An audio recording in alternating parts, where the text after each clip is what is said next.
Tanggapin ang enerhiyang dumadaloy sa bunbunan. Sige lang apil, alam mo namang di kaya kitang bigoin.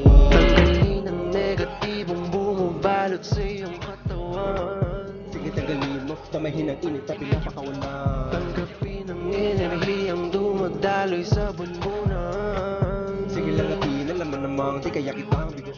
Tanggalin ang negatibong bumabalot sa iyong katawan. Sige tanggalin mo, damahin ang init at pinapakawalan. Tanggalin ang negatibong bumabalot sa iyong katawan. Palabasin mo ang usok na sa tiyan kumakalat. Lagi mong tatandaan saan man ang hahantungan. Kaliwa o kanan basta alam mo na ang daan. Basta mo na sa'kin ang enerhiyang kinakalimutan mong lagyan. Palawakan na lang tayo ng isip ako sakaling ito'y aking natikman.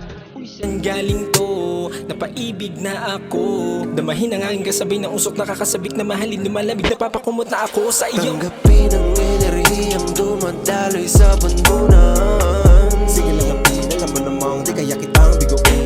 Tanggalin ang negatibong bumabalot sa iyong katawan. Sige tanggalin mo, damahin ang init at pinapakawalan. Tanggapin ang enerhiyang dumadaloy sa bunbunan. Sige lang apil, alam mo namang di kaya kitang bigoin. Tanggalin ang negatibong bumabalot sa iyong katawan. Sige tanggalin mo, damahin ang init at pinapakawalan. Kalmado habang kumikitil ng letra kapado. Kahit nakapikit pa tumira purado ang mga inggit sa eksena. Dura ko na tila bitbit na corona.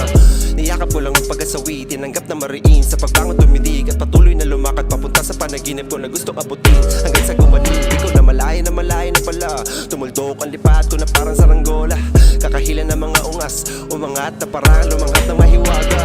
Alam mo naman ang daan, hayaan silang mauna. Kapadong gamitin ang husay ko paano gumuhit ang malaman na salita. Kaya Tanggapin ang enerhiyang dumadaloy sa bunbunan. Sige lang apil, alam mo namang di kaya kitang bigoin. Tanggalin ang negatibong bumabalot sa iyong katawan. Sige tanggalin mo, damahin ang init at pinapakawalan. Tanggapin ang enerhiyang dumadaloy sa bunbunan.